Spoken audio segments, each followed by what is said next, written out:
C'est un corps d'élite. Le 8e régiment de parachutistes d'infanterie de marine intervient partout sur la planète. Ces bérets rouges sont connus et respectés sur tous les théâtres de guerre, du Tchad au Liban, de la République centrafricaine à l'Afghanistan. Ces hommes veillent aux intérêts de la France et à la sécurité des Français. Ils sont aguerris, rustiques, impitoyables, capables d'affronter n'importe quel ennemi dans n'importe quel environnement. Pendant une semaine, j'ai subi leur entraînement et dans des conditions proches du réel, j'ai participé avec eux à un exercice militaire grandeur nature. Honnêtement, c'est la pire nuit de ma vie. Combat, attaques chimiques et bactériologiques, sécurisation, reconquête d'un territoire perdu. Pendant une semaine, j'ai été embarqué avec les paras. Ma vie d'habitude, c'est plutôt ça. Journaliste, je travaille à Paris pour BFM TV. Plateau télé, interview, reportage. Dans l'heure qui vient, vous allez découvrir comment je suis passé de ça. Et ce sera un soir à tous, nous sommes allés sur place. À ça. Putain, j'ai mal. Allez. Faut mettre un garrot là, vite. C'est bien gelé là. Bien gelé. Tu vas sauter? D'accord, aujourd'hui, comme ça, direct.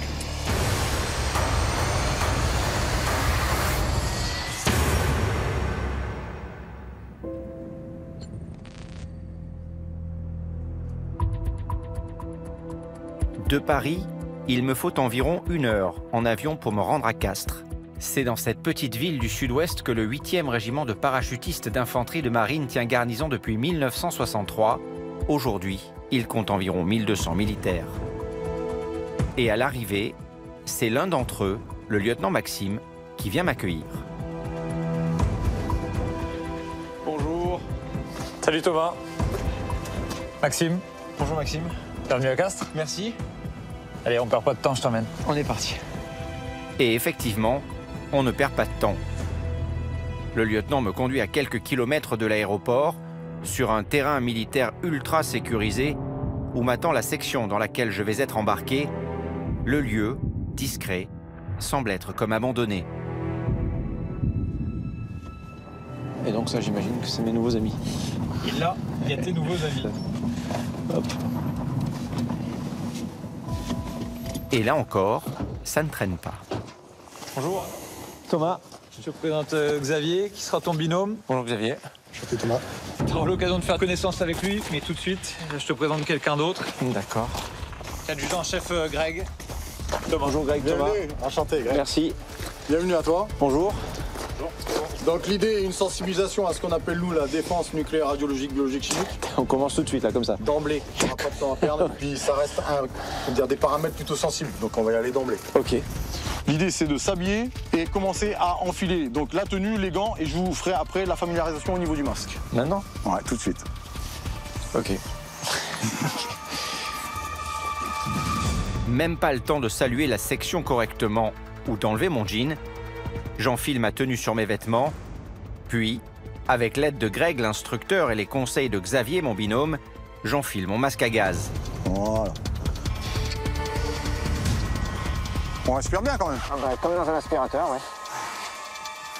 L'idée, c'est de pouvoir continuer à avancer, avoir l'ascendant sur l'ennemi. D'accord. Et pour reprendre l'ascendant, on se protège, on respire et on continue à avancer, on continue la mission, on peut continuer à se battre. Ok.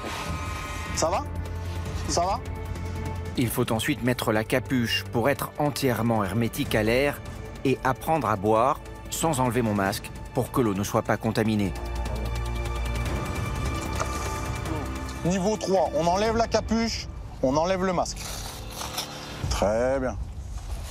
Ça va? Pas de stress ambiant? Pour l'instant, ça va. Tout ça est un petit peu rapide, mais ça... Effectivement. mais ça va. Cela fait à peine 10 minutes que je suis là et l'instructeur n'a pas l'intention de me laisser souffler. Après l'entraînement, place à la restitution. Je vais subir une simulation d'attaque chimique.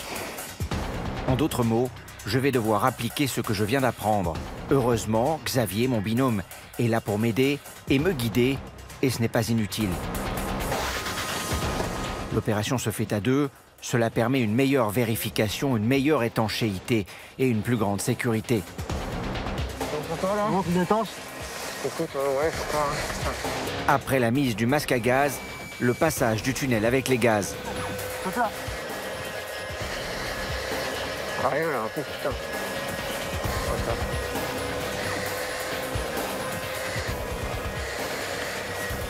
Ok. Il faut ensuite s'hydrater sans s'exposer à la contamination, Posez le matériel. puis se déséquiper, ce que nous faisons avec succès.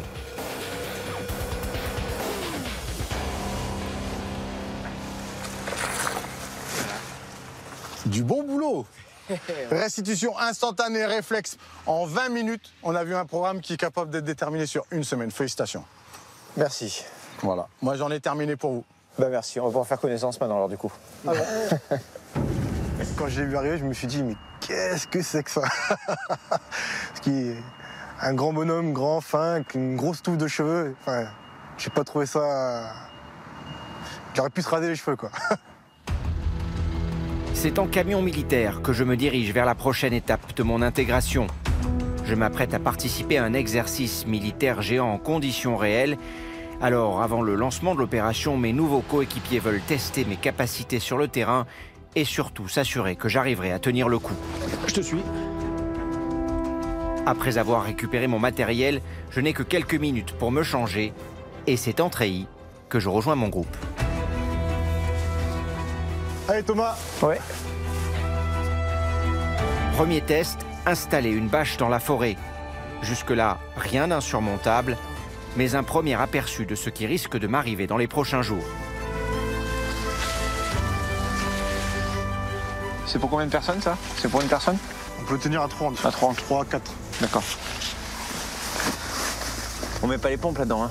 Si, on dort habillé. Habillé avec les chaussures? Voilà, parce que s'il faut décrocher rapidement, s'il y a un contact ou quelque chose, on doit partir de la zone rapidement. On reste habillé. Comme ça, on a juste à sortir du duvet, on range tout, on embarque nos véhicules ou à pied on part. D'accord, donc on va dormir, si on est amené à dormir en forêt, on va dormir avec nos chaussures? Oui. Ok. Ah ouais. La sardine est tendue là. Bon, donc on dort ici ce soir ou pas? Non, pas ce soir. Mais prépare-toi à l'idée. Ça va arriver vite. Ok. Ah ouais, ça va.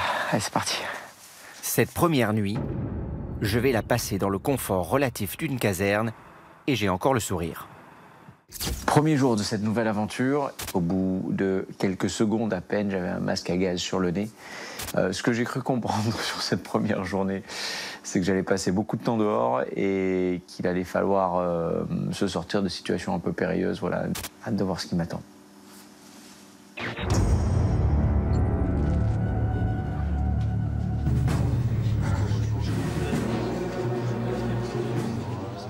Le lendemain matin, à l'aube, je découvre les couloirs du régiment. Florian. Caporal. Alexis. Caporal. Vince.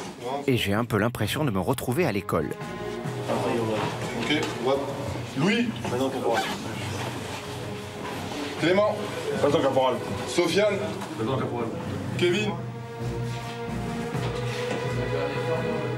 Ce matin, je dois aller récupérer mon arme. Pour cette mission, c'est une nouveauté. Je vais être équipé du nouveau fusil d'assaut de l'armée française. Voici le HK416, le remplaçant du bon vieux FAMAS. Le sergent-chef Ludovic, expert de la cellule de tir, me donne une formation ultra rapide. Donc dans un premier temps, canon vers le bas, tu vas venir faire un mouvement de charge comme ça, avec le lever d'armement et tu relâches d'un coup sec. Voilà. Ok. Puis, comme le veut la tradition, Tu fais la remise officielle. Bon, mais Thomas, je te remets en tout cas ton HK416 que tu vas pouvoir utiliser du coup pendant cette manip. Ok, bah, merci beaucoup. Donc tiens. Merci. Voilà. Et bonne manœuvre. Bah, je vous suis, alors maintenant que je suis armé dangereux. C'est bon tatou là. Voilà, ouais. une fois équipé, je passe à la suite de ma formation. Et comme un signe de ce qui m'attend, au moment même où nous sortons de la cellule de tir, dans le ciel, un largage en direct, c'est le premier auquel j'assiste. Ils sont lâchés à combien là? Alors 300 mètres, je crois bien. Là, tu contrôles rien là. Là, non, Là, t'es juste. Là, Vache. On va dire que tu attends la percussion avec la planète. Ma formation accélérée se poursuit. Cette fois, place aux techniques de premier secours en zone de guerre. L'exercice dans lequel je vais être embarqué doit durer plusieurs jours, au cours desquels ma section sera testée sur ses capacités de réaction en cas de blessure grave au combat. Il faut donc m'y préparer. Et ici, tout est fait pour s'entraîner dans les conditions les plus proches du réel. Ah, ma jambe! Ok, on a un blessé, on a un blessé. Sur ma gauche, la personne est Ok. Approche sécurisée pour éviter les ennemis. Ah, j'ai mal! De l'autre côté du bâtiment, tu te dépasses, tu prends un appui, tu passes 3 heures. Exfiltration du blessé. Ok Thomas, viens avec moi. Et on tire. Allez, c'est parti. Et soins d'urgence. Ah, j'ai mal! Allez. Pour accroître le stress et rendre l'exercice le plus réel possible, l'instructeur nous met la pression. Eh, ça saigne. Mise en place du garrot. Faut mettre un garrot là, vite. Ça saigne. Dans le dos rapidement. Plus vous attendez, plus il perd du sang. Allez, rapidement Thomas, rapidement. Ah, j'ai mal. Allez, on va te saigner mon gars. Très vite, j'oublie que je suis dans un exercice et le stress est bien réel. Vite. Faut se dépêcher là, ça saigne encore. Le garrot il est toujours pas posé. Allez, ça va. Et là on serre jusqu'à l'arrêt total du saignement.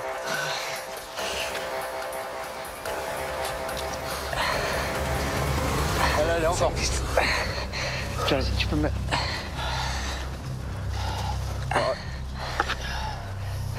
Est-ce que c'est bon là? Vas-y. C'est comme ça. Hop, tu tires. Hop. De l'autre côté. Voilà. Là, il est fixé. On s'arrête là? Allez. On s'arrête là.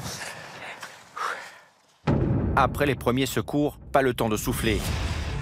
J'ai l'impression que les instructeurs ont décidé de ne pas me laisser de répit et de voir ce que j'ai vraiment dans le ventre. Prochain atelier, une séance de C4. Alors, ce matin, on va voir une petite démonstration du C4. Le C4, c'est une technique de combat utilisée par les paras. Monte, redescend. Allez, on est parti.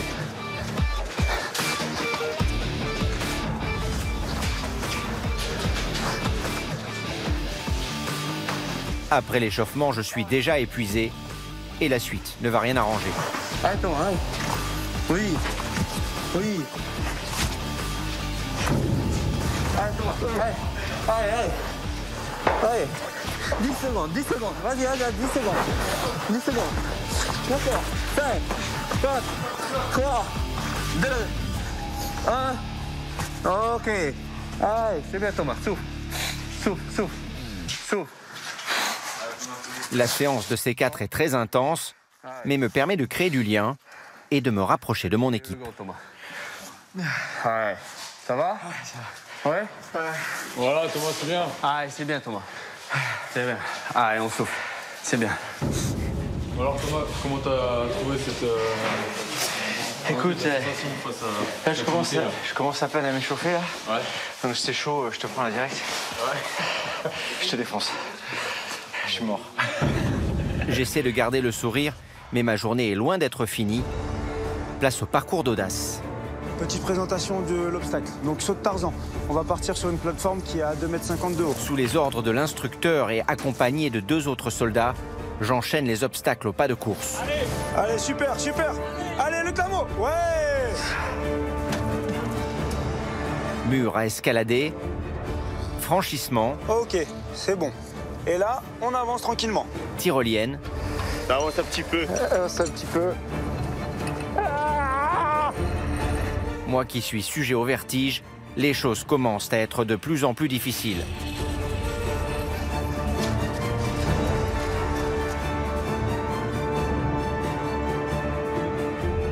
Faites pas trop bouger derrière si vous passez derrière, les amis. Parce que... Mais le pire pour moi arrive en fin de parcours. Je me retrouve face à mon pire cauchemar, l'asperge. Allez, on avance. Je dois sauter dans le vide à 12 mètres du sol et attraper le tube en acier avant de m'y laisser glisser. Allez, Thomas. Ah ouais, non mais attendez, là, parce que si vous faites ça, là, je vais flipper, déjà je flippe là. Ça c'est accroché, hein. Non, je peux pas tomber techniquement. Non, tu peux pas tomber. Je peux tomber, mais je peux pas tomber. Ça me retient si ça... Oui. Tout à fait. Ok. Putain. Putain, je déteste ce truc là. Allez, ça reste ça. Allez.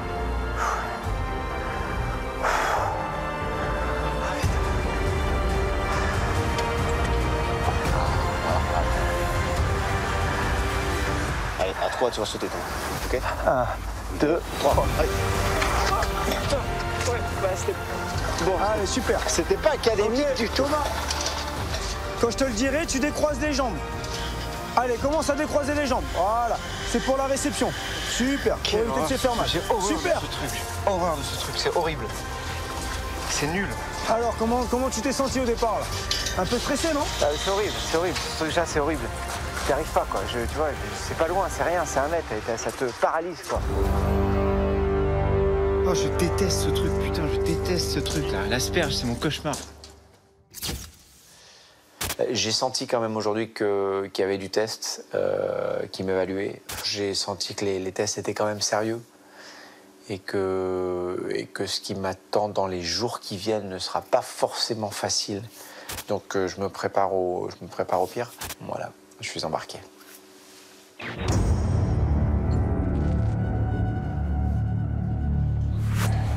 Direction l'emplacement des couleurs. En avant. Marche. 7 h, le lendemain matin.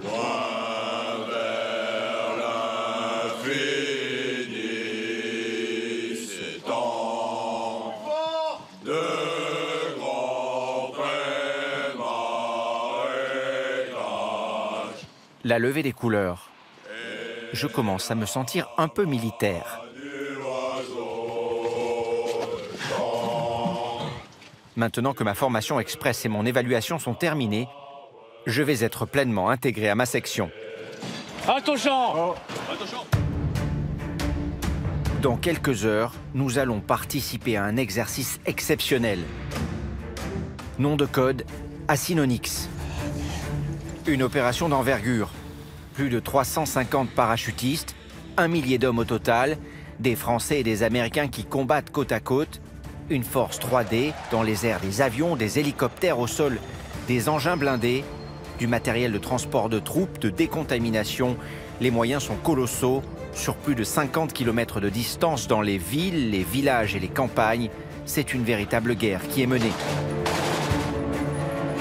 Notre mission, après avoir été largués par les airs dans un pays imaginaire, nous devrons repousser miliciens et forces rebelles jusqu'à la frontière. Il nous faudra reprendre et stabiliser le territoire perdu sans se faire tuer, sans tomber dans les pièges de l'ennemi. Et comme dans une opération réelle, la préparation est capitale. C'est ce que je vais découvrir. Bonjour. Bonjour. Pour commencer, avec ma section, nous chargeons le matériel dont nous allons avoir besoin pendant la semaine d'opération. L'occasion pour moi de découvrir mon équipement. Casque, jumelle équipée d'optiques de vision nocturne, radio. Je dois tout tester avant de me retrouver sur le terrain. D'accord. Voilà. Là, je peux juste faire comme ça, voilà. Ouais, il y a du flot. De la netteté. Il faut ensuite que je prépare mon sac. Là encore, les règles sont strictes. Chaque parachutiste a droit à un poids maximum. C'est très important pour le saut, c'est aussi très important lors des premières heures au sol. Trop de poids ralentirait la progression. C'est Chris qui m'aide à constituer mon pactage. Pour mon sac, c'est opération régime sec. Après ça, ça serait de trop, ça, tu vois. Bon, ok. Donc ça, à mettre de côté.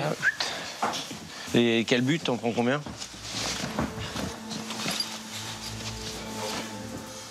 Quel but? Ça sert à rien d'en prendre. On est cuitard, t'en prends Ouais. 2, 3. Ok, donc 1, 2, 3. 3 quel but pour 10 jours, on va être bien Tintin. Côté vêtements, voici donc ce qu'il me reste. Mais ce n'est pas terminé. Xavier, mon binôme, m'aide à réduire encore le poids de mon sac. Et ce qu'il me dit ne me rassure pas vraiment. Le sac de couchage...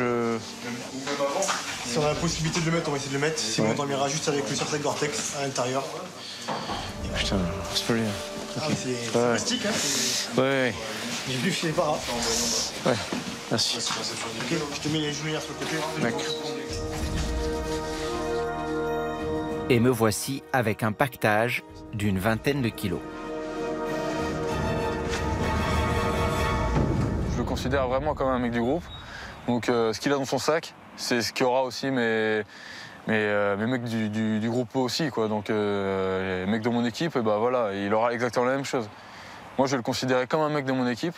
Et voilà, dans l'état d'esprit, dans la mentalité, je lui parlerai exactement pareil. Après les sacs et le petit matériel, il faut aussi préparer notre véhicule blindé. Le VAB devrait nous rejoindre après 2-3 jours, une fois que les voies d'accès terrestres sont pleinement sécurisées. Il nous servira dans notre progression jusqu'à notre objectif final. Radio, antenne, filet de camouflage, là encore, rien ne doit être laissé au hasard. Sans ce blindé, nous n'arriverons jamais à destination. Toute la section s'y met avec une attention toute particulière. Une fois la préparation terminée, je retrouve le lieutenant Maxime et il a une petite surprise pour moi. Donc là, qu'est-ce qui va m'arriver là? Là, on va essayer de t'offrir une meilleure vue sur les Pyrénées. Et puis, on va essayer aussi de te faire tomber d'un avion et que ça te plaise. Ok. Et que ça te permette de toucher clairement du doigt ce que c'est qu'être para. Du coup, tu vas rencontrer un pilote tandem qui est issu d'un régiment de la 11e brigade parachutiste. Ouais. Et puis, tu vas sauter. D'accord, aujourd'hui, comme ça, direct. Et c'est ici, face aux Pyrénées, sur ce petit aérodrome très discret, et grâce à ce petit monomoteur, que je vais, pour la première fois, être vraiment confronté au cœur de ce qui fait le métier de parachutiste. Ok. Allez, c'est parti.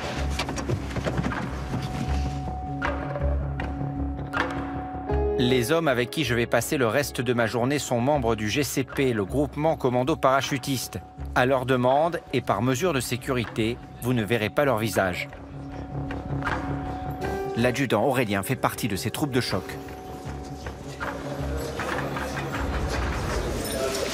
Bonjour. Voilà Thomas. Bonjour Thomas. Thomas. Enchanté Aurélien. Enchanté. C'est avec lui que je vais effectuer mon premier saut. Il m'indique tout de suite ce que je vais avoir à faire. Pour vous, à retenir, il n'y a pas grand-chose.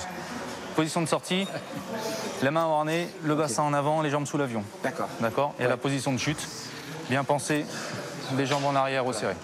Voilà, c'est bien. Après, on est à 3500 mètres, je suis dans le vide. Voilà. Il est possible qu'il y ait un petit moment de stress. Voilà. Non, mais ça vient se passer. De toute façon, dans l'avion, je vous rappellerai comment ça va se passer pour qu'au moment de la sortie, tout soit frais et... Ok. Et je m'occupe du reste. Super. Je vous laisse faire alors, du coup. Voilà. C'est votre boulot. Ok.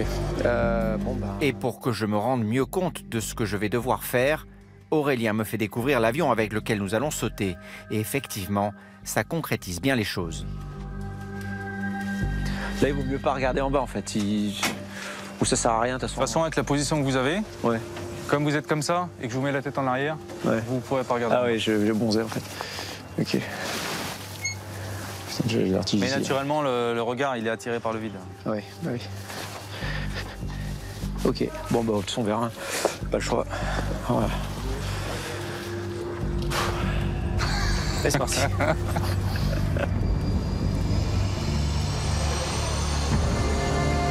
Ici, comme au régiment, on ne perd pas de temps. Ce qui est dans ce cas peut-être mieux, je ne vais pas avoir le temps de trop stresser. Une vingtaine de minutes seulement après mon arrivée, je me retrouve à bord de ce petit avion à hélice avec une douzaine de commandos parachutistes. Et ça monte vite, très vite. Il ne nous faut que quelques minutes pour atteindre les 3500 mètres, notre altitude de saut ce jour-là.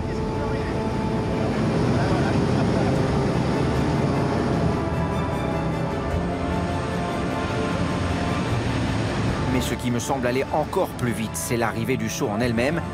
Avant que je ne puisse y penser, je me retrouve poussé vers le vide. Et voilà ce qui se passe ensuite.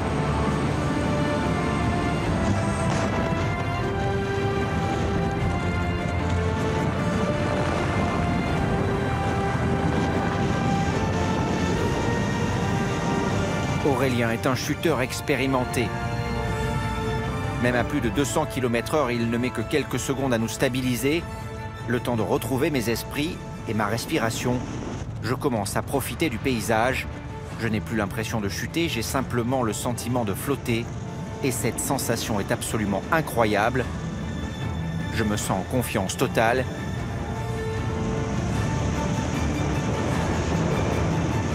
Et alors que je suis sur le point de commencer à vraiment prendre du plaisir,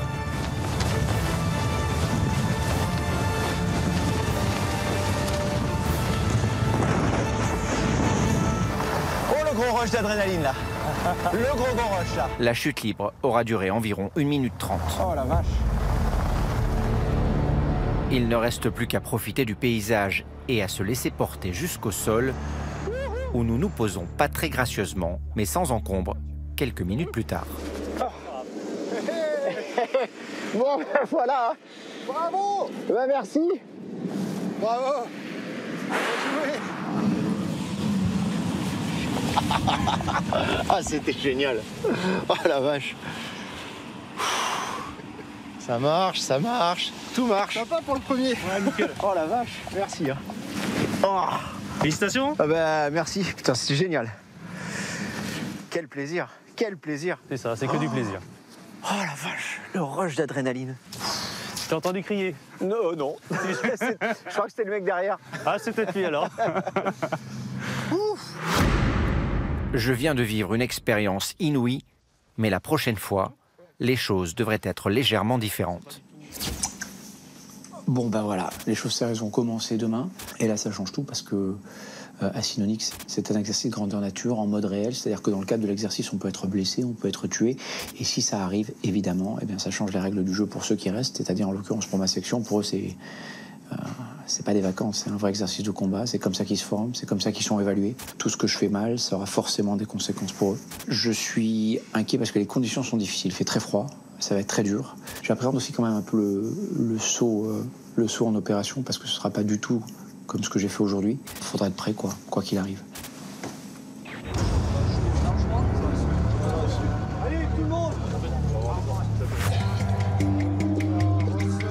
Le lendemain matin, c'est ici, sur le tarmac de l'aéroport de Francazal, que les soldats mobilisés pour Asinonyx se préparent. Derniers instants de calme avant de rentrer, de plein fouet, dans l'opération.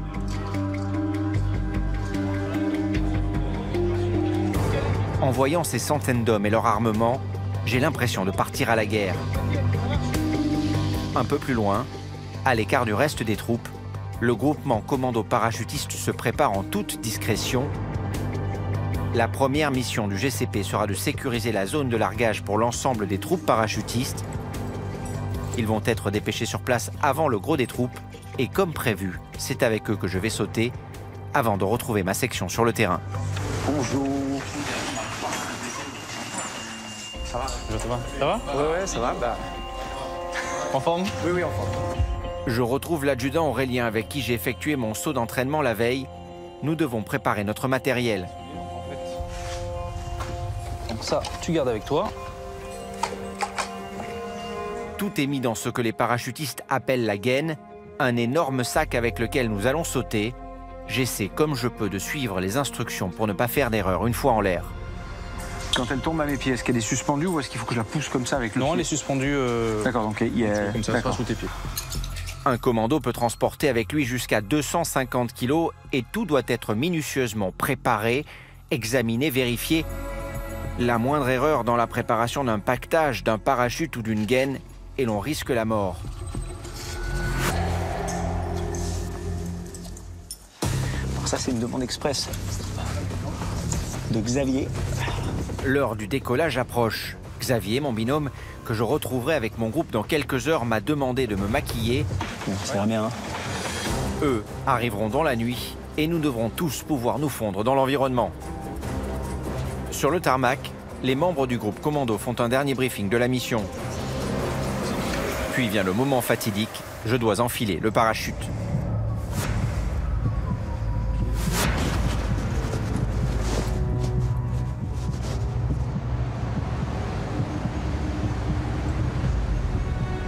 Quand je rentre dans l'avion, mon rythme cardiaque s'accélère. Malgré l'air vif, je transpire abondamment. Je commence à me demander si tout cela est une très bonne idée.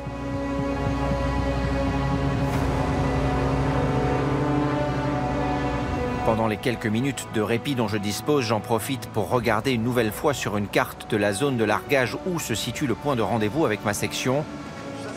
Une fois les pieds sur terre, il ne faudra pas que je me perde. Tout retard aurait des conséquences sur le commencement de notre mission.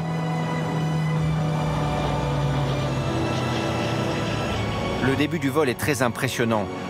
Nous survolons la campagne à une centaine de mètres du sol seulement. On appelle cela un vol tactique. Il permet de surprendre l'ennemi, d'être plus difficile à repérer et donc à abattre.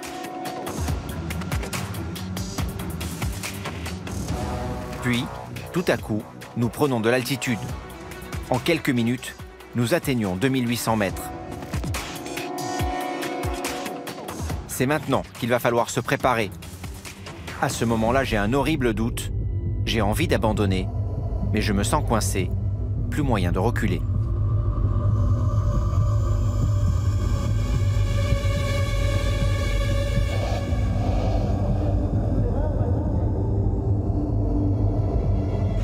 L'inconfort est total. Le poids de la gaine m'écrase, mon casque enserre ma tête, mon fusil d'assaut oppresse mon thorax. J'ai du mal à aller au bout de mes inspirations et la douleur est franche. Autour de moi, je vois chaque geste comme au ralenti. J'ai l'impression de ne plus rien entendre. Les sons m'arrivent par bribes. La buée qui se forme dans mes lunettes de saut me donne une drôle de perspective. Mais le plus impressionnant, jusqu'à présent et sans nul doute, c'est bien ce moment-là.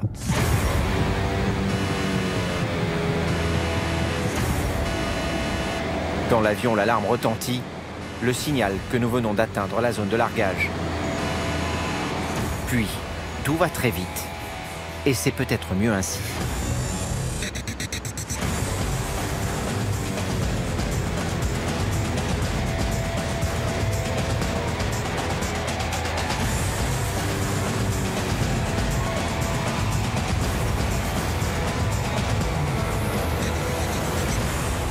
Une fois à terre, petit contrôle de routine, tout va bien. Ok, s'il faut juste décaler un petit peu, fais gaffe qu'il y a du monde qui arrive.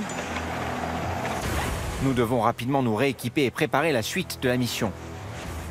Il est juste là-bas. D'accord, ok. Et toi, tu dois aller Là-bas, justement, en haut à gauche, dans la forêt. en haut à gauche.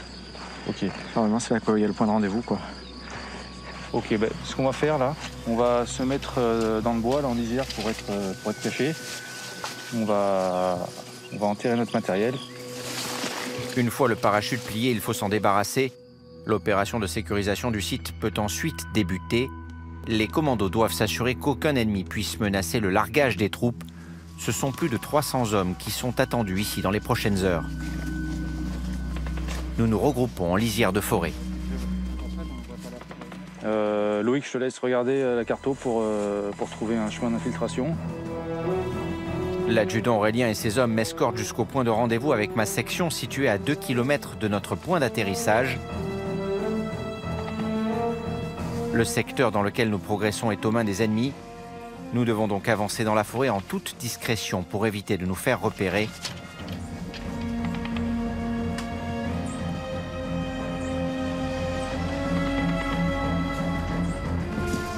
Une fois arrivé sur place, c'est une longue attente qui va commencer.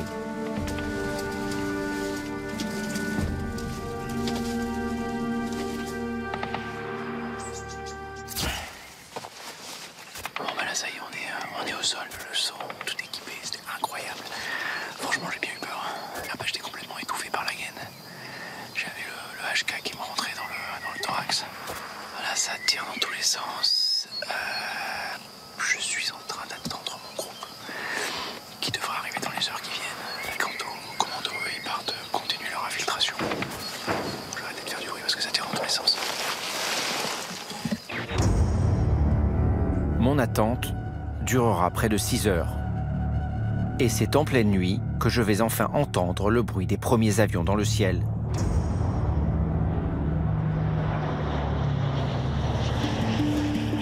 Autour de moi, l'obscurité est totale. Depuis le départ des commandos, je suis seul. J'ai du mal à m'y retrouver. Le point de rencontre a été fixé à l'orée d'un bois, dans un périmètre très particulier. Ce qui m'inquiète, c'est qu'à l'endroit où je suis, plusieurs centaines de parachutistes ont été largués depuis quelques minutes et je ne vois strictement personne.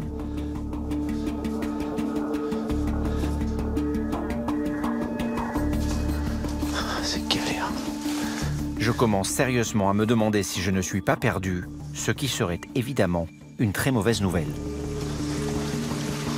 Je suis toujours à la recherche de Xavier. Je ne reconnais personne avec la nuit. C'est un peu l'angoisse.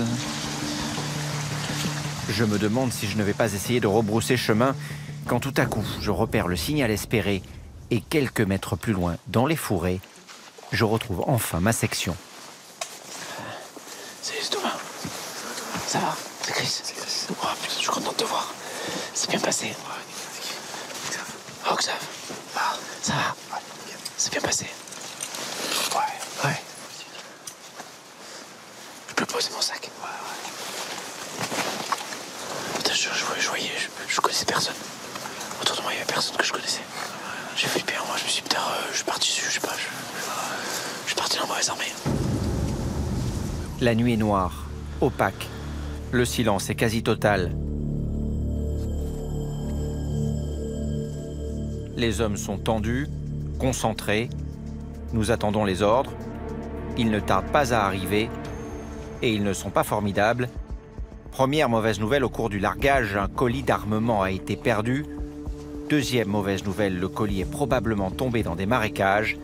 Troisième mauvaise nouvelle, 2 sections, dont la nôtre, sont désignées pour aller le récupérer. Attention. Il est minuit passé. Les températures sont négatives. L'eau gelée. La visibilité très limitée. Chaque pas est un défi. Il faut à tout prix éviter de tomber à l'eau. Sans change, sans abri et en plein hiver, une chute transformerait les 48 prochaines heures en enfer. Mais le terrain est accidenté et dans les conditions actuelles, rester sec est tout simplement impossible. Il fait très froid, l'eau glacée cisaille les jambes, l'obscurité rend notre recherche d'autant plus difficile. Au bout de 45 longues minutes, la balise du colis est repérée. Nous le sortons des marécages. Le paquet fait une 50aine de kilos. Il faut se relayer pour le porter au point de rassemblement du matériel.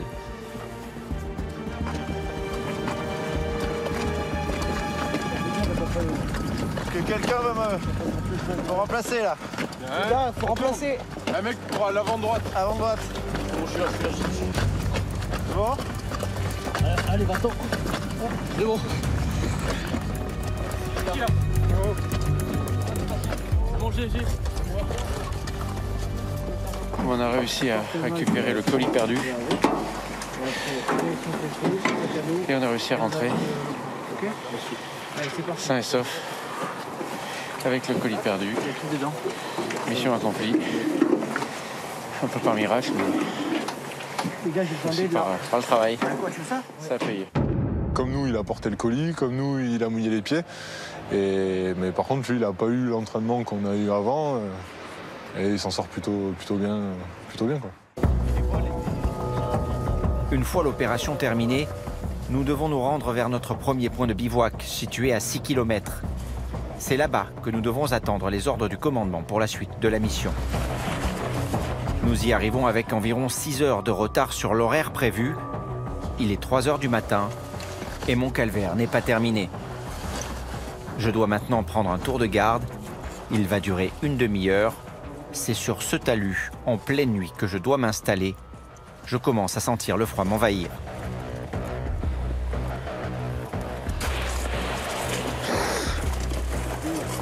Après ma garde, sonné, épuisé, frigorifié, je n'arrive pas à m'allonger sur le sol gelé. Je vais rester éveillé, hagard, transi de froid, sans arriver à fermer l'œil.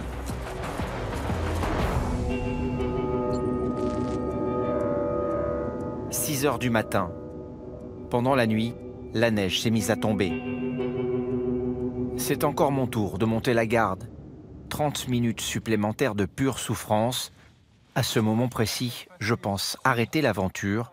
C'est trop dur. Cette fois, j'ai visé trop haut. Je ne tiendrai jamais une autre nuit comme celle-là. » Thomas, la nuit, il a très très mal vécu. C'est-à-dire qu'il s'est recouvert, il a mis des défaits chauds, mais avec les chaussures trempées, mais même si c'est des chaussettes neuves, les pieds sont toujours humides. Frais, il a dû monter la garde comme tout le monde, parce qu'il fait partie du groupe. Et ça a été très très difficile pour lui. Il a pris 2 tours de garde et ça a été un moment très dur. Je pense qu'il a passé l'une des pires nuits qu'il a jamais passées auparavant. Honnêtement, c'est la pire nuit. Je crois que c'est la pire nuit de ma vie. Voilà, je crois qu'il n'y a pas d'autre mot.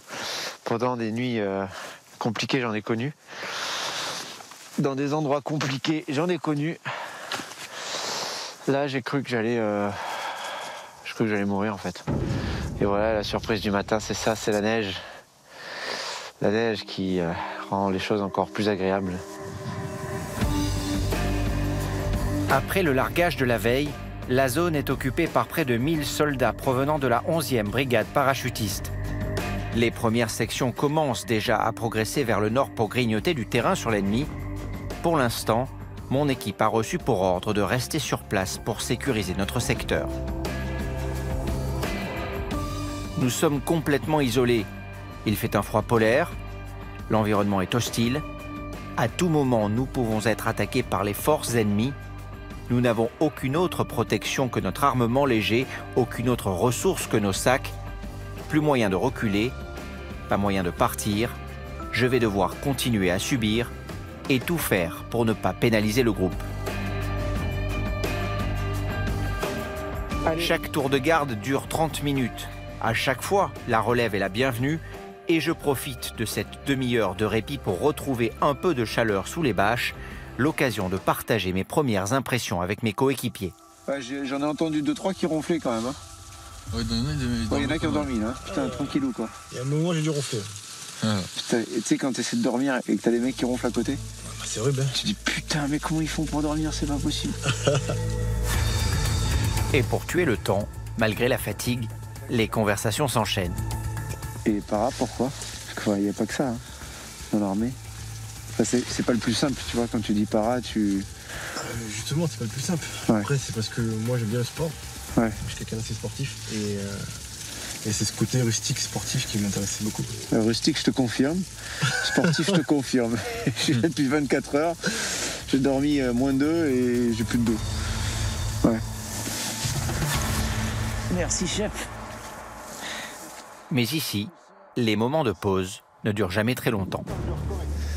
Allez, c'est à qui? Et les gardes s'enchaînent toute la journée, à tour de rôle. Nous surveillons notre périmètre. Ouais, chouette. C'est mon activité préférée, ça. 12, bravo. Ok, donc dès que tu vois quelconque, enfin en tout cas indice ou activité ennemie sur zone, tu m'en rends compte. Hein. Bien reçu. Ouais, tout alpha terminé. Terminé.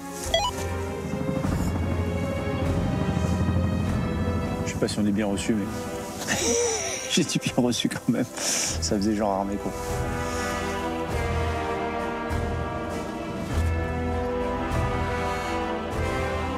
Les gardes sont épuisantes, il fait froid, le vent et la neige brûlent le visage, il faut être attentif à chaque détail, ne rien laisser passer, la moindre inattention et nous pourrions nous retrouver sous le feu ennemi. À la mi-journée, toujours aucune trace des troupes rebelles. Elles se sont sans doute déjà repliées vers le nord. Le commandement de l'opération décide donc d'utiliser notre secteur pour effectuer le largage des derniers renforts. Ça largue. Tu vois, même d'en bas, c'est impressionnant quand même. Hein. Joli, hein? Ouais.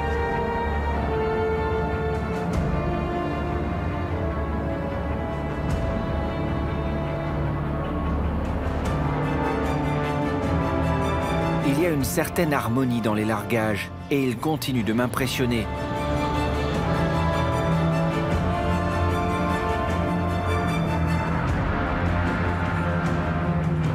Mais cette fois, en plus des hommes et du matériel, j'assiste aussi à un largage de véhicules.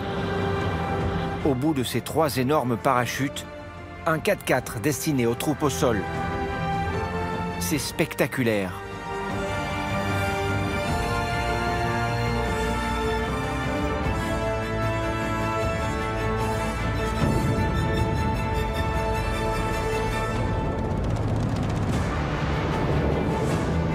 Et comme ma section la veille, en quelques minutes seulement, Les parachutistes rangent leur équipement.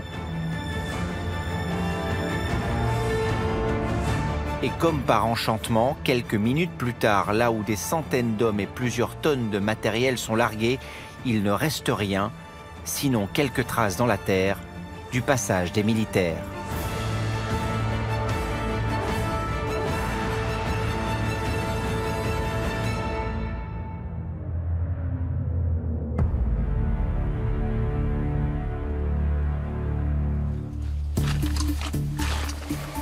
Notre deuxième nuit dehors s'annonce un peu moins inconfortable que la première.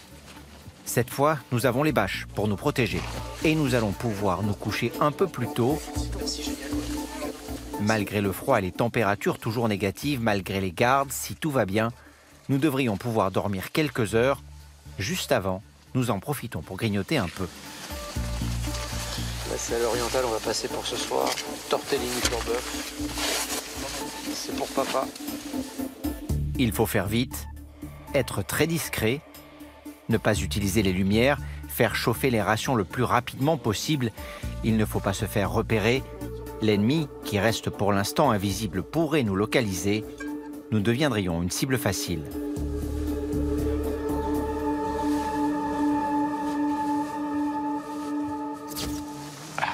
Bon. Là, ce matin, j'ai eu un gros moment de solitude et bon, alors ici on est un peu isolé, donc c'est compliqué de dire je me casse, mais j'avais vraiment envie de rentrer là. Voilà, il s'est arrêté de neiger, ça c'est bien aussi, je crois. Je suis vraiment crevé en fait. Tout le monde est sympa, tout le monde est hyper soudé et tout le monde m'encadre bien. Ça c'est vraiment bien. J'essaie d'aller dormir un peu.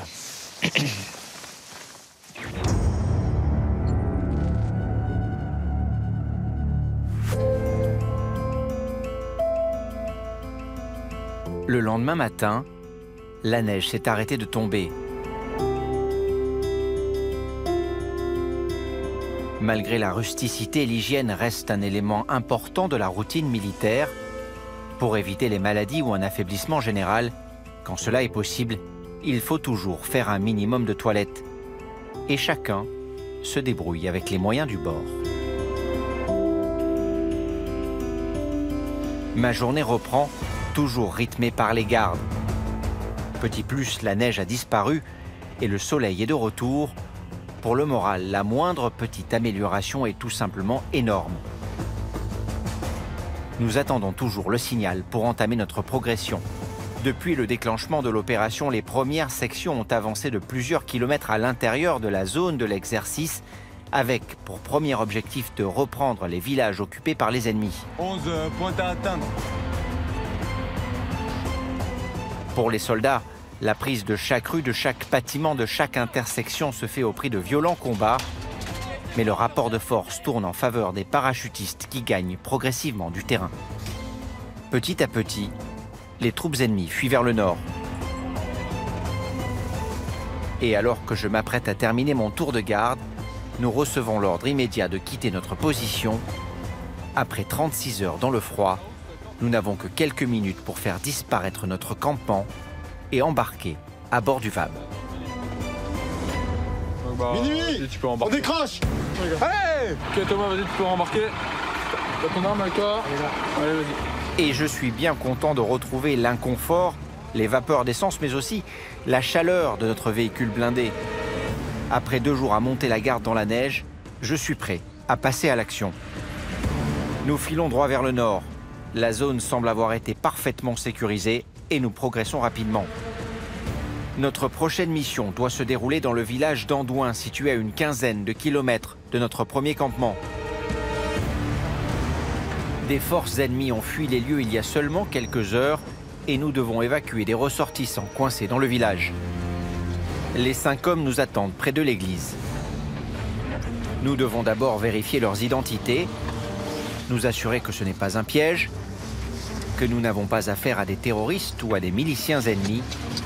Après les vérifications d'usage, nous assurons leur protection en attendant qu'ils puissent être acheminés dans une zone sécurisée. Vous avez besoin d'eau? Vous voulez boire quelque chose? Non, ça va, merci. Quand tout à coup, nous sommes pris à partie. Reste derrière le bob. Vas-y, feu. Reste derrière le bob, derrière le bob, derrière le bob. Tout va très vite. Avec la fatigue, j'ai du mal à percuter. Pendant que mes coéquipiers tentent de localiser la provenance des tirs ennemis, je suis chargé de protéger les ressortissants. Pendant un court instant, l'assaut s'arrête. Puis...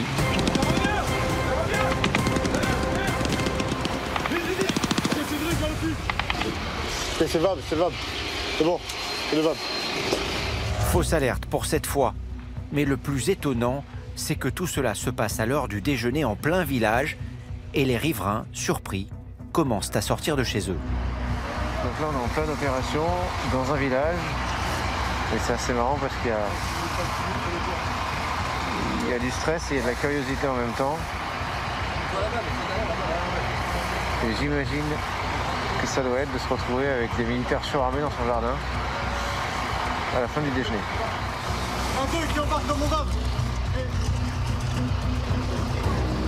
Pour leur sécurité, on fait entrer dans le VAB une partie des ressortissants que nous protégeons.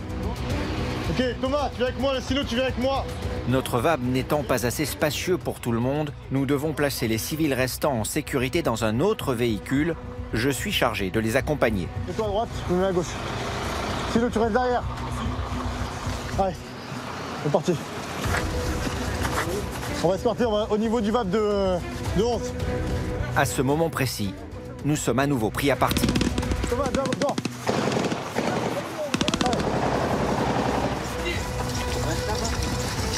Allez, passez sur la gauche, Allez, sécurise la route. Thomas, sécurise l'accès là. Après une brève sécurisation des lieux, je dois rejoindre ma section. Je suis un peu secoué. Chris vient me rassurer.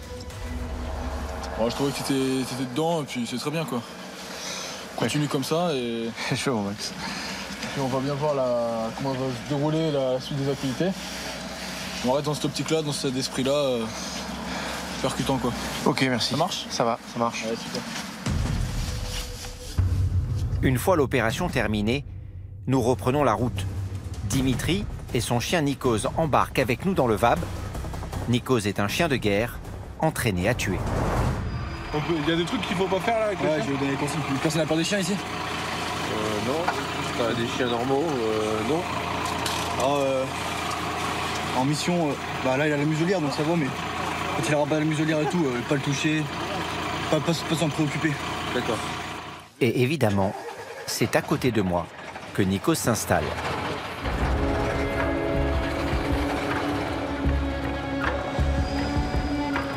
Notre remontée vers le nord se poursuit.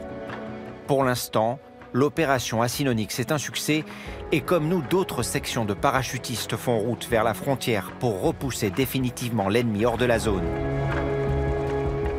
Après quelques heures de VAB, nous nous installons pour la nuit, un abri discret, proche d'un sous-bois. Plus nous avançons, plus l'ennemi est actif. Il faut continuer à faire preuve d'une extrême vigilance. Et qui dit prudence dit rusticité, ça commence à piquer et ça commence à se voir. Grosse fatigue ce soir, grosse fatigue. On a beaucoup fait de choses aujourd'hui. On est dans une zone sensible en termes d'armes chimiques et bactériologiques, donc on est équipé pour. Et pour l'instant, on n'a pas eu affaire à ça, donc c'est plutôt une bonne nouvelle parce que ça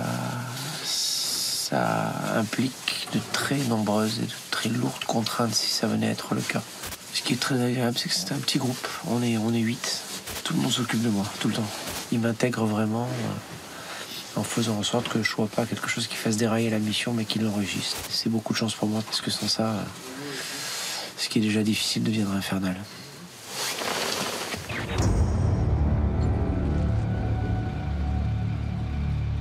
Au petit matin, après une nuit sous la pluie, les choses vont encore se corser. Pour tous les 10, gaz. Un appel d'urgence à la radio nous indique qu'une attaque chimique ou bactériologique vient d'avoir lieu. Dans ma section, c'est le branle-bas de combat. Nous sommes désormais en zone contaminée. À ce moment-là, ce que l'on sait, c'est qu'il faut plier bagages et surtout se protéger. Il va falloir que j'installe mon masque à gaz, la formation que j'ai suivie il y a quelques jours à peine me semble bien loin. C'est quoi là? Enlève ton casque, tu mets ton masque. Allez Thomas, allez rapidement. Après-toi. Tu le plaques bien contre le visage. C'est une chose de s'équiper au calme, sans stress, reposé et au soleil. Là, évidemment, c'en est une toute autre.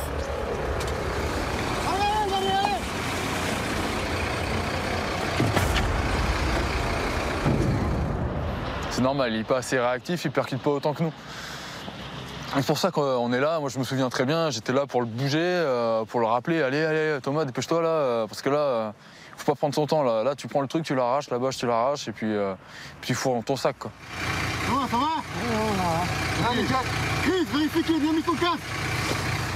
À l'intérieur du VAB, complètement calfeutré, respirant à travers mon masque dans une obscurité quasi totale, j'ai l'impression d'être dans un film de science-fiction. Xavier nous briefe. Ok les gars, situation. Jaunes, ils ont subi une attaque chimique. À l'ouest, c'est notre position. Tout le monde entendu? Ouais, c'est bon. Puis, après le stress de l'alerte, nous attendons les ordres, coincés dans le véhicule blindé.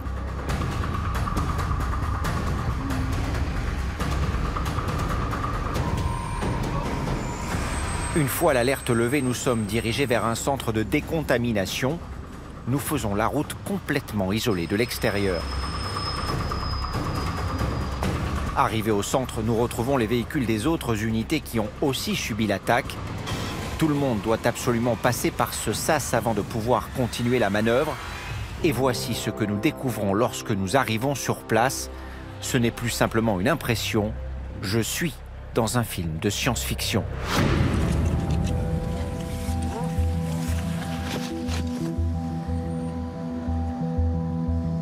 Le processus de décontamination doit être rigoureux et complet.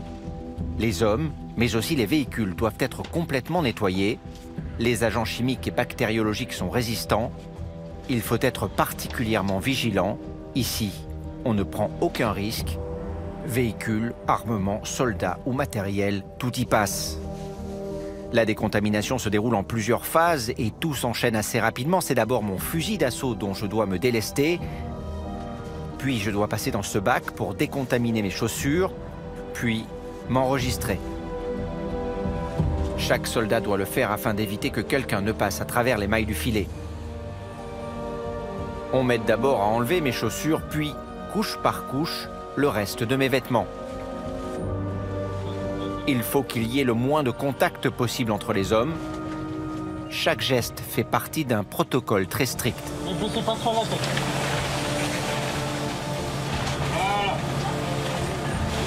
Les couches extérieures, les plus exposées ayant été retirées, je peux faire le reste moi-même.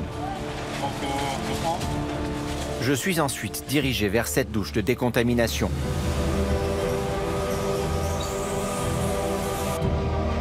L'eau est à peine tiède, et vu la température extérieure, ce n'est pas très agréable. Après plusieurs jours sans m'être lavé, ce n'est pas la douche dont je rêvais. Mais ce n'est pas encore complètement terminé. Il faut maintenant vérifier que je ne suis pas contaminé.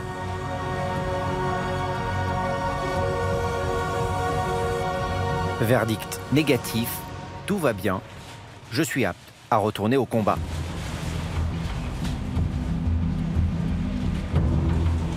Il ne reste maintenant plus qu'à aller me rhabiller.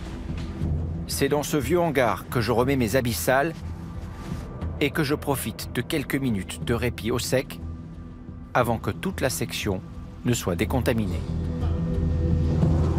Mais ici, le répit, il ne dure jamais très longtemps. Et c'est sous une pluie battante que nous regagnons notre véhicule blindé et sous cette même pluie que nous continuons notre progression vers notre prochain objectif. Nous ne sommes qu'à une dizaine de kilomètres de la frontière fictive. Les dernières poches de résistance se sont regroupées autour du village de Berned. Notre mission, participer à la sécurisation de l'axe routier qui mène à la zone pour contrer toute tentative de repli.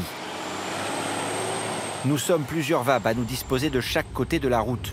Et juste au moment où nous finissons de positionner notre véhicule, une Jeep ennemie tente de franchir notre dispositif et nous prend à partie. Contact! Contact! Tous les soldats ripostent en même temps. Les ennemis fuient la zone. Cette prise à partie se fait sous les yeux des officiers qui supervisent l'exercice.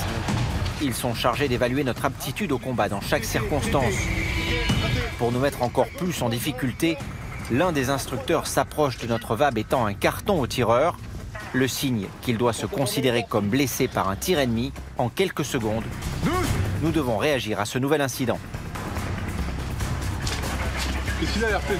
Je veux la main, sergent, je veux la main. Allez, sors. Allez, tu peux sortir, sors. Tu peux sortir.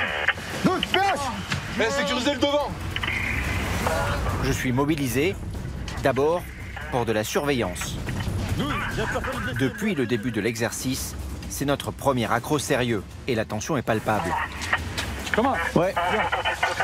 Viens avec moi. Je reste en retrait, en espérant que le harcèlement ennemi est terminé. Au bout de quelques minutes, je me renseigne sur l'état de santé du blessé. Xavier en profite pour me mettre à contribution. Thomas, baisse ton canon, baisse ton canon. Prends-moi Ok. son rythme respiratoire, s'il te plaît. Sur une minute. D'accord. C'est bon, t'as compris? Je vais donc devoir mettre en pratique ma formation express de premier secours. Et comme pour le masque à gaz précédemment, avec la fatigue et le stress, la restitution s'avère assez compliquée. Prends-le sur cette main-là parce que là, il y a un garrot. D'accord. Allez, dépêche-toi. Comment on fait là pour... je suis désolé, mais... Tu prends, là ici, pas avec ton pouce, avec deux doigts. Là, réfléchis là. C'est dans le creux là. Ok. Là, tu vas sentir son pouce. Tu me dis sur une minute. T'as une montre? Combien j'ai pas de montre. Tu lui sens les pulsations là ou pas? Non. C'est bon, je sens. Le blessé joue son rôle à la perfection. J'ai l'impression qu'il a vraiment été touché à la main. J'en ai compté 15, j'ai du mal à compter. Oui, t'as mal compté. Alors prends sa respiration. Un aller-retour, regarde. Ouais. Pareil, sur une minute. Non mais sur ses poumons. Tu comptes sa respiration. Au bout du deuxième essai, je commence à arriver à quelque chose. 23, c'est possible ou pas? Il faut un mec là pour aider Thomas à mettre la victime sur le brancard. 1, 2, attends, 3. Une fois le blessé sécurisé avec ma section, je me remets en position. L'ennemi est toujours là, il faut se redéployer. Et cette fois non plus, nous n'aurons pas très longtemps à attendre avant la nouvelle prise à partie. Contact! Vite!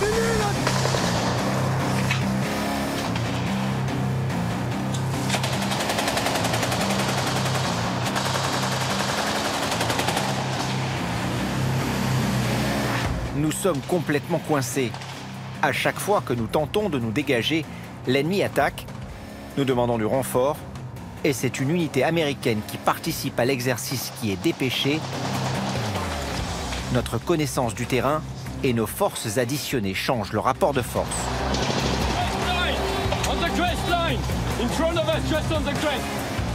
Rapidement, nous arrivons à nous dégager, à avancer et à mettre les combattants adverses en déroute.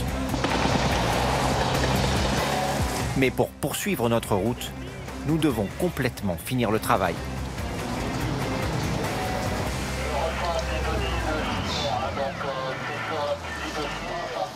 Ça s'arrête pas là, on est harcelé. À un moment, on nous a dit qu'il n'y avait plus qu'un pick-up avec 3 ennemis dedans, mais clairement, il y a des gens sur la crête. Et ça, clairement, personne ne le savait. Du coup, on est tous bloqués ici, on est en position défavorable parce que les gars qui nous harcèlent sont quelque part dans cette forêt en face. Et ils sont nombreux, quoi. Allez, on remonte rapido là. Et c'est à la nuit tombée que tous nos ennemis seront enfin neutralisés. Nous allons pouvoir continuer à avancer. Allez, dépêchez-vous.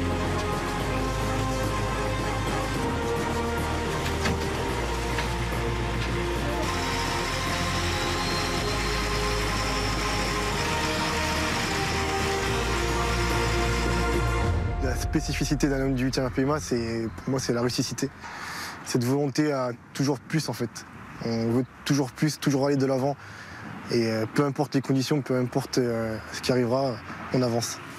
Ce soir, c'est dans cette cabane, dans le fond d'un champ boueux, que nous allons passer les prochaines heures. Épuisé par les dernières heures de combat, mon seul objectif, c'est de dormir le plus au sec possible. Et du coup, je décide de prendre un peu les choses en main. Attends, ce qu'on va faire, c'est qu'on va se faire un petit plancher ici pour nous isoler du froid. Ouais. Ça peut nous faire 2 mecs ici par terre. Ouais. Et ici, on va essayer d'aligner les planches du haut pour faire au moins un mec ou 2 en haut.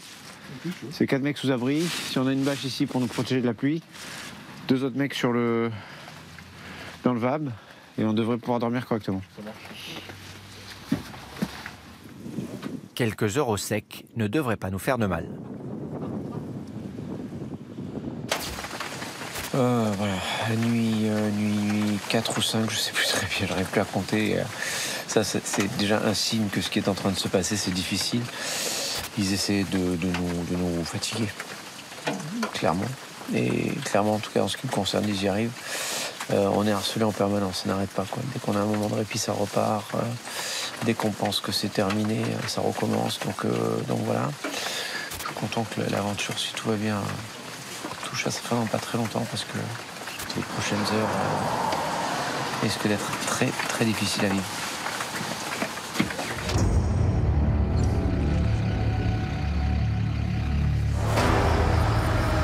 Minuit.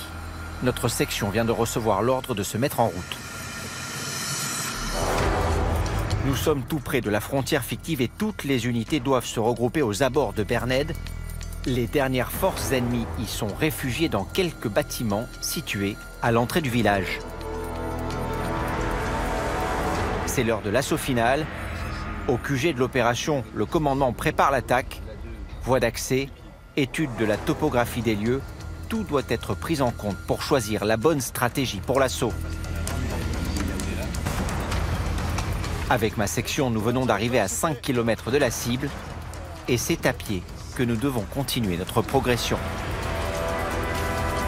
Il faut rester discret, il fait très froid, mais avec la marche très dynamique et le poids de l'équipement, le problème c'est plutôt et paradoxalement la sensation de chaleur. Au bout de quelques kilomètres, nous quittons la route. Nous sommes à proximité de la cible et c'est dans une forêt que nous allons attendre la suite des ordres. Le problème, c'est qu'immobile, le corps refroidit et que très rapidement, la sensation de froid revient. C'est bien gelé là. Bien gelé là, putain. Je tente de me protéger comme je peux, mais nous n'avons évidemment rien de vraiment efficace pour le faire. Il va donc falloir subir, encore une fois, la punition va durer toute la nuit.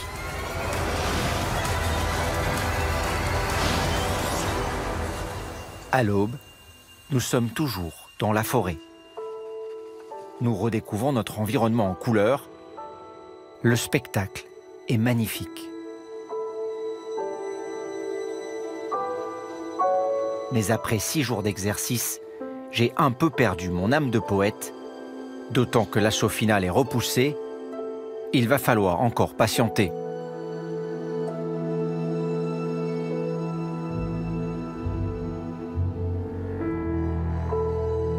La routine pour Xavier et le reste de ma section, qui profitent des derniers instants de calme. Mais pour moi, c'est la mauvaise nouvelle de trop, et je commence à craquer.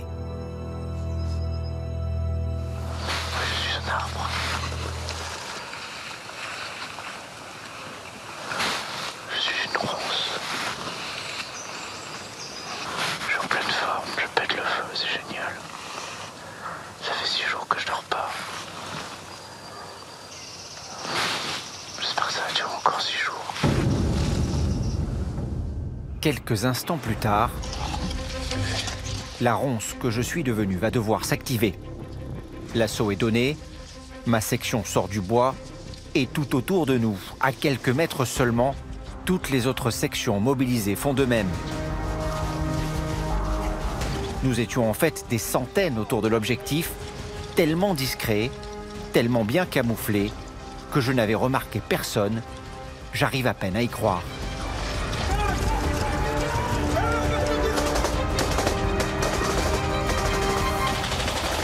Ok, je te prends. We have to move, come on.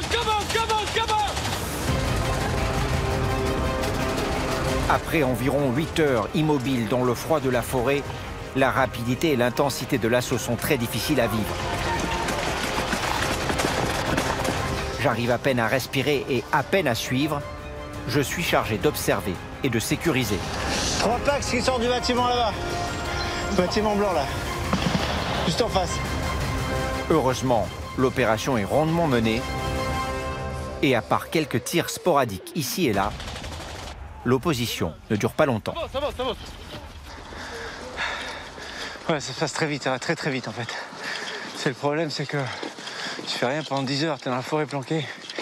Et après, en 7 minutes, tu sécurises un village. Mais il faut rester vigilant jusqu'au bout. Si le village est sécurisé, ses environs restent dangereux. On va vite en faire l'expérience.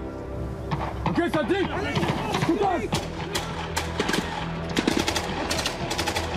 Nous apprenons que ce véhicule est le dernier à abattre. S'il recule, s'il s'enfuit, nous aurons fini notre exercice en situation réelle.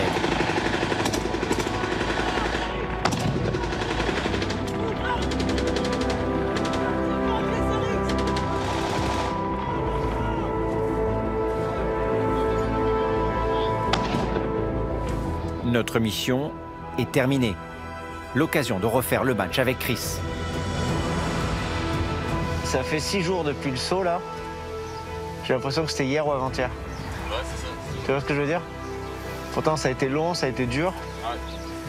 Mais quand je regarde en arrière, j'ai l'impression qu'on est parti à 48 heures en fait. Je suis content de ton état d'esprit en tout cas. Merci. Il y a eu des moments un peu difficiles là? Ah oui, il y a des moments où j'ai craqué. Hier soir, j'en peux. On en a tous des moments difficiles. Et puis tu te dis qu'à chaque fois, même quand le moment est difficile, tu te dis qu'il y a toujours une fin à quelque chose. Donc il n'y a pas lieu d'être de se poser des questions négatives, etc. Bon, après, c'est plus facile à dire quand c'est terminé.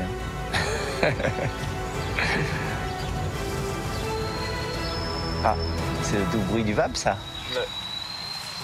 Ouais. Reconnaissable. Ça veut dire 2 choses, 2 mots. La fin.